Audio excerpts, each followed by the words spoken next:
नमस्कार आदरणीय दर्शकवृन्द, कार्यक्रम शान्तिको यात्रामा यहाँहरू सम्पूर्णलाई हार्दिक स्वागत तथा अभिवादन गर्दछु। म शिक्षा शान्ति वाइबा। नेपाल सरकार संघीय मामिला तथा स्थानीय विकास मन्त्रालय, बौद्ध दर्शन प्रवर्तन तथा गुम्बा विकास समितिद्वारा प्रायोजित यो कार्यक्रम मुलुकमा दिगो शान्ति र विकासको लागि समर्पित छ। हामीले यस कार्यक्रममा बौद्ध धर्म सम्बन्धित विविध सामग्रीहरू यहाँहरू समक्ष पस्कदै आइरहेका छौँ। बौद्ध दर्शन, बौद्ध धर्म सम्बन्धित कुराकानी, त्यस्तै गरी बौद्ध प्रवचन पनि हामीले यहाँहरू समक्ष प्रस्तुत गर्दै आइरहेका छौँ। कार्यक्रममा हामीले प्राचीन गुम्बा तथा विहारहरूको परिचयात्मक जानकारी र कार्यक्रमको अन्तमा हामीले बौद्ध गतिविधिहरू यहाँहरू समक्ष प्रस्तुत गर्दै आइरहेका छौँ। आज पनि यिनै सामग्रीहरूको साथमा हामी उपस्थित भइसकेका छौँ। आउनुहोस् आजको कार्यक्रम शुभारम्भ गरौँ बौद्ध धर्म सम्बन्धित गरिएको यो कुराकानीबाट।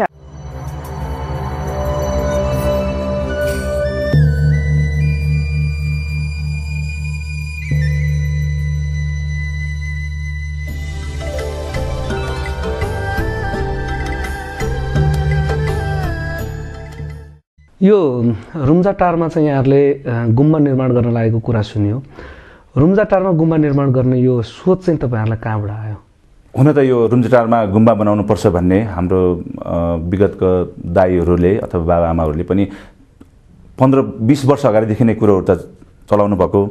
तर अब त्यही हो, काम गर्ने मान्छेहरू चाहिँ अलिकति एक्टिभ रोलमा चाहिँ अग्रसर हुनु भएन र विगतको केही वर्ष अगाडिदेखि यता म अनि 2-4 जना साथीहरूले चाहिँ यो कुरोमा धेरै ध्यान दिएर अनि यसमा लागि पर्नुपर्छ भन्ने कुरो लिएर चाहिँ हामी अगाडि बढ्यौँ र आजसम्म यो स्थिति आइपुग्दा यसले चाहिँ धेरै फड्को मारेको छ।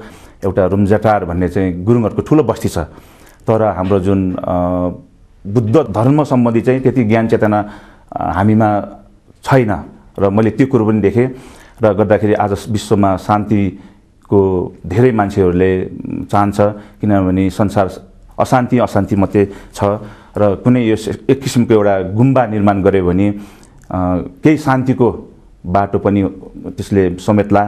अर्को कुरोमा किनभने यो गुम्बा भनेको चाहिँ एउटा शान्तिको प्रतीक जस्तो मलाई लाग्छ, त्यही कारणले चाहिँ यसमा मलाई एकदम इन्ट्रेस्ट भएर यो कुरो म लागि परेको हो। गुम्बा निर्माणको अवस्था चाहिँ अहिले कहाँ पुगेको छ?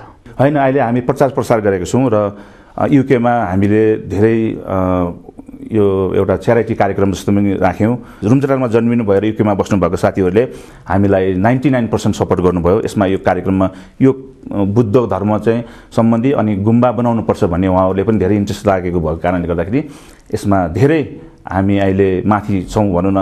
लगभग हामी बजेटको कुरा गर्दा पनि हामी 1 करोड जति पैसा उठाइसक्यौँ र हाम्रो हुन त 1,50,00,000 समथिङको त्यो कुरो हो, तर अहिले हामी 1,50,00,000 भन्दा माथि पुग्यौँ र साथीभाइहरूको सरसल्लाह अनुसार चाहिँ हामी सायद 5 करोडको योजनामा हामी लागिरहेको छौँ। अहिले यो गुम्बा निर्माण गर्न यहाँले जुन आर्थिक सङ्कलन गर्दै हुनुहुन्छ, यो आर्थिक सङ्कलन गर्नका लागि चाहिँ तपाईँहरूले कस्ता कार्यक्रमहरू सञ्चालन गरिरहनु भएको छ? अहिले हामीले 3वटा कार्यक्रम गरेँ युकेमा।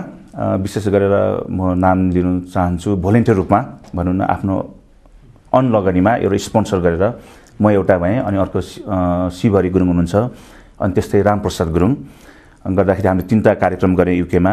जुन एउटा युकेको रिडिङ भन्ने ठाउँमा, अनि अर्को अल्डरसट, अनि त्यसपछि हामीले आस्पोर्ट क्यान भन्ने युकेमा गऱ्यौँ र धेरै राम्रो रेस्पोन्स आयो रुम्जाटारीवासीहरूबाट। अनि हाल अस्ति 2 हप्ता अगाडि भनौँ, यो नोभेम्बरको 10 तारिक शनिबार हामीले यहाँ जो रुम्जाटारबाट काठमाडौँमा आएर बस्नुभएको मान्छेहरूलाई हामीले भेला गरेर एउटा बुद्ध पूजा पनि गऱ्यौँ।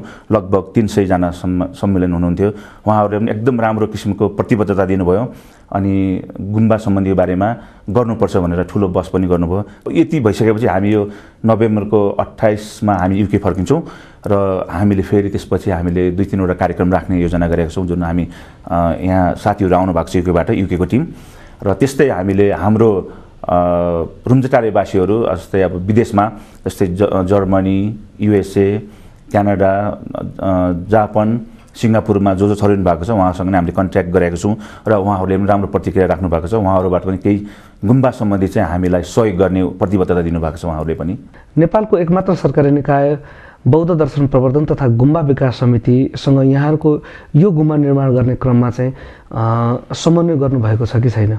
आजसम्म प्रश्नमा भन्नुपर्दा त्यो भएको छैन।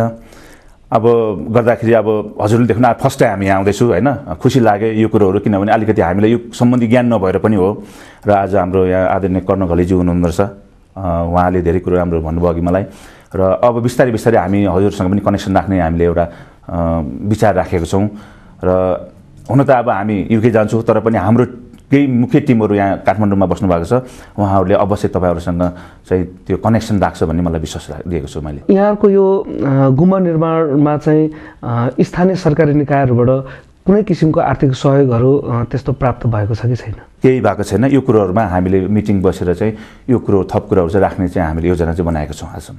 ओखलढुङ्गाको एउटा दुर्गम क्षेत्र रुम्जाटारमा बस्ने नेपाली जनताहरूमा चाहिँ यो बुद्ध धर्मप्रति, बुद्ध दर्शनप्रतिको अभिरुचि, चासो चाहिँ कस्तो पाउनु भएको छ यहाँले? मैले भन्नुपर्दाखेरि किनभने अलिकति हाम्रो पुरानो पाकाहरूले चाहिँ त्यो कुरोहरूमा अलिकति मतलब एउटा भनौँ न अब अलिकति यो कमजोरी भन्नु उहाँहरूलाई चाहिँ अब चेतना नभएर होला त्यति थिएन। तर अहिले यङ जेनेरेसनहरूले चाहिँ मलाई जहाँसम्म लाग्छ मेरो समकालीन साथीहरूले चाहिँ यसमा धेरै इन्ट्रेस्ट गर्नुभएको छ। र त्यसले गर्दाखेरि चाहिँ अहिले चाहिँ जुन यङ जेनेरेसन छ नि जो उहाँहरूले चाहिँ यस कुरोमा धेरै इन्ट्रेस्ट राख्नुभएको छ र पहल पनि गर्नुभएको छ, अनि यसमा सपोर्ट पनि हामीलाई धेरै गर्नुभएको छ उहाँहरूले। तपाईँ आफै पनि अहिले बुद्ध धर्म दर्शनमा चाहिँ भर्खर लाग्नु भएको छ, तपाईँ आफै चाहिँ बुद्ध धर्मसँग कसरी नजिक हुनुभयो? हेर्नुहोस्, म अलिकति एउटा भावुक मान्छे पनि हो होइन, जिउडाल एउटा ठुलो छ। किनभने अब संसार अहिले जहाँ जुनैसुकै ठाउँमा पनि अशान्ति छ। हेर्नुहोस्, अब एउटा म एक्जाम्पल के लिनुहुन्छ, म एउटा आर्मीकै व्यक्ति भएको कारणले म एउटा वारमा पनि मेरो एक्सपिरियन्स छु। यो आजभन्दा 15 वर्ष अगाडि म जुन बोस्निया हर्जगोभिना भन्ने ठाउँमा गएको थियो, एउटा मेरो आफ्नो व्यक्तिगत एउटा मतलब जागिरीको रूपमा मलाई त्यो ठाउँको दृश्य देखेर मलाई केही छोयो। अनि त्यो बेलादेखि नै मलाई चाहिँ अलिकति शान्ति हुनुपर्छ मनमा, अथवा मान्छेले केही गर्नुपर्छ भन्ने भावना जाग्यो। र त्यस पश्चात मैले अघि भनिहालेँ, म जापानतिर गएँ। जाँदाखेरि पनि मलाई त्यस्तो कुरोमा अलिकति धार्मिक कुरोमा म अलिकति चासो लिने भएको कारणले गर्दाखेरि त्यसमा पनि म अघि बढेँ।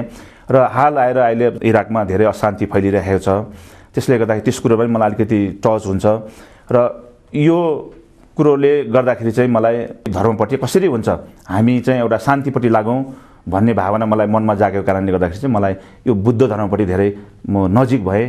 र त्यसै कारणले गर्दाखेरि चाहिँ म अहिले यसमा म लागिपरेको छु, अनि अरूलाई पनि म सन्देश दिन चाहन्छु। युकेमा बस्ने नेपालीहरूमा चाहिँ बुद्ध धर्म दर्शनप्रतिको अभिरुचि, चासो चाहिँ कस्तो पाउनु भएको छ? धेरै मान्छेहरूले आज संसारमा शान्ति नखोज्ने को होला र होइन, सबै नै छ। तर पनि अब युकेमा जो बस्नु भएको छ प्रायः गरेर अब मैले जातित्वको हिसाबले भनेको होइन, र युकेमा जाने प्रायः मान्छे अब आर्मीको फौजको मान्छेहरू छ होइन। त्यसले गर्दाखेरि जस्तै अब मगर, गुरुङ, राई, लिम्बूहरू छ, उहाँहरूले पनि यो बुद्ध धर्म सम्बन्धी धेरै इन्ट्रेस्ट लिनुभएको छ मैले देखेको अनुसार र मैले बुझेको अनुसार।